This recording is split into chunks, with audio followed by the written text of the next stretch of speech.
Vous pensez que la réalité est stable? Détrompez-vous. Tout ce que vous voyez, touchez et ressentez est une bataille constante entre des forces qui vous dépassent. Et si je vous disais que l'amour et le conflit ne façonnent pas seulement les relations, mais l'univers entier? Et si les comprendre pouvait changer votre façon de voir les choses? Ce soir, on plonge dans l'esprit d'un penseur qui voyait le monde comme un grand cycle cosmique, Empédocle. Imaginez être à la fois philosophe, poète, mystique et un demi-dieu autoproclamé. On dirait quelqu'un qui aurait sa propre émission de télé-réalité aujourd'hui, pas vrai? Eh bien, voici Empédocle, le penseur du 5e siècle avant JC d'Agrigente, aujourd'hui la Sicile, qui a carrément donné à la philosophie antique l'un de ses plus ambitieux relooking. Il ne se contentait pas de réfléchir à l'univers. Il prétendait en comprendre les secrets les plus profonds.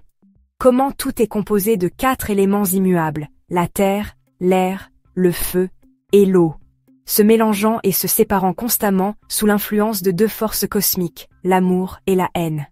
Oui, vous avez bien entendu, il a transformé le changement universel en une relation cosmique amour-haine.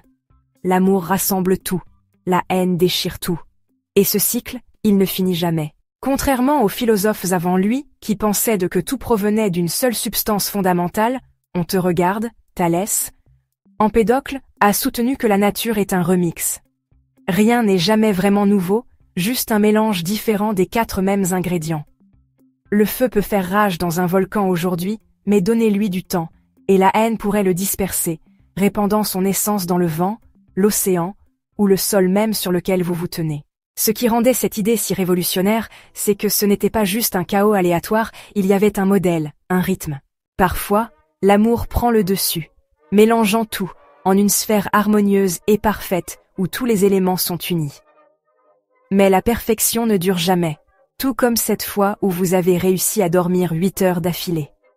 La haine revient toujours, déchirant tout, dispersant les éléments dans le monde complexe et diversifié qui nous entoure. Selon Empédocle, l'univers oscille constamment entre ces 2 extrêmes, dans un cycle sans fin d'unité et de destruction. C'était sa réponse à un problème philosophique majeur. Comment le monde peut-il changer constamment tout en étant composé de substances éternelles et immuables? Contrairement à Parménide, qui disait que le changement était une illusion, Empédocle a offert un juste milieu. Les éléments eux-mêmes, permanents. Mais leur combinaison, en constante évolution. Ce n'était pas seulement poétique, c'était de la proto-science, anticipant les théories ultérieures sur la composition de la matière. Si tout n'est que des arrangements différents des mêmes ingrédients de base, alors le changement est réel, mais rien n'est jamais vraiment perdu. C'était une solution élégante. Et l'influence de ces idées, énorme. Aristote a ensuite repris son modèle à 4 éléments et l'a intégré à son propre système d'illémorphisme, qui soutient essentiellement que tout est un mélange de matière et de forme. Platon, par contre, trouvait l'approche d'Empédocle un peu trop mécanique. Mais il a quand même incorporé les 4 éléments dans son propre modèle cosmique dans le Timée. Avance rapide jusqu'à l'époque romaine, et Lucrèce, un poète-philosophe épicurien, a trouvé ces idées intrigantes, bien qu'il y ait ajouté sa propre touche atomique. Même les stoïciens et les néoplatoniciens ont vu quelque chose d'intéressant dans la vision cosmique d'Empédocle, l'utilisant pour explorer les thèmes de l'unité et de la division dans la nature. Mais voici où les choses deviennent encore plus folles. Empédocle ne faisait pas que de la philosophie. Il prêchait. Il ne considérait pas seulement l'amour et la haine comme des forces cosmiques, il pensait qu'elles avaient aussi une signification morale et spirituelle. Selon lui, nos âmes sont prises dans ce cycle cosmique, se réincarnant sans cesse en fonction de leur pureté. Vous vous alignez sur l'amour? Vous êtes sur la voie de l'unité divine. Vous vous emmêlez dans la haine? Eh bien, profitez de votre temps en tant que forme de vie inférieure. Oui, Empédocle croyait à la réincarnation, tout comme Pythagore, et pensait que nous étions tous des fragments d'un tout divin perdu. L'illumination, pour lui, signifiait comprendre ces processus cosmiques et trouver un moyen de se libérer. Et comment a-t-il communiqué tout cela? Par la poésie. Alors que la plupart des philosophes de son époque écrivaient en prose, Empédocle est passé en mode épique, créant des vers élaborés remplis d'images vives de batailles cosmiques, de transformations élémentaires et de la lutte entre l'unité et la division.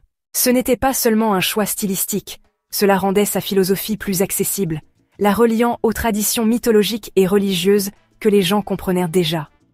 Et soyons honnêtes, la poésie a probablement aidé à rendre son statut divin autoproclamé un peu plus crédible. Bien sûr, tout le monde n'était pas convaincu. Aristote, tout en empruntant son modèle à 4 éléments, a rejeté l'idée que l'amour et la haine étaient des forces réelles et indépendantes, façonnant la réalité. Au lieu de cela, Aristote croyait en son propre système de potentialité et d'actualité pour expliquer le changement. D'autres philosophes ultérieurs ont également eu du mal à prendre au sérieux les affirmations mystiques d'Empédocle.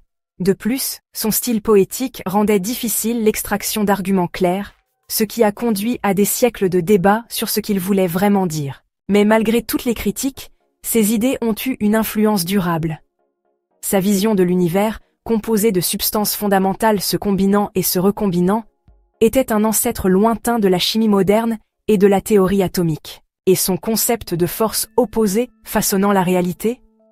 On peut en voir des échos dans la dialectique, la physique et même la thermodynamique. Bien sûr, il l'a encadré en termes mythologiques, mais la logique fondamentale, selon laquelle le monde fonctionne par cycle d'attraction et de répulsion, était étonnamment en avance sur son temps. Donc, dans le grand schéma de la pensée antique, Empédocle était en partie scientifique, en partie philosophe, en partie mystique, et à 100% un personnage. Sa tentative de fusionner l'observation naturelle avec la spéculation spirituelle a fait de lui l'une des voies les plus originales de la philosophie présocratique. En proposant un univers construit à partir d'éléments éternels, gouverné par des forces opposées, il n'a pas seulement expliqué comment le monde physique fonctionnait, il a offert un cadre cosmique à l'existence elle-même. Les penseurs ultérieurs ont peut-être affiné, modifié ou rejeté ces théories, mais les grandes questions qu'il a soulevées sur le changement, la permanence et les forces qui animent l'univers n'ont jamais vraiment disparu. Je vous laisse en discuter dans les commentaires.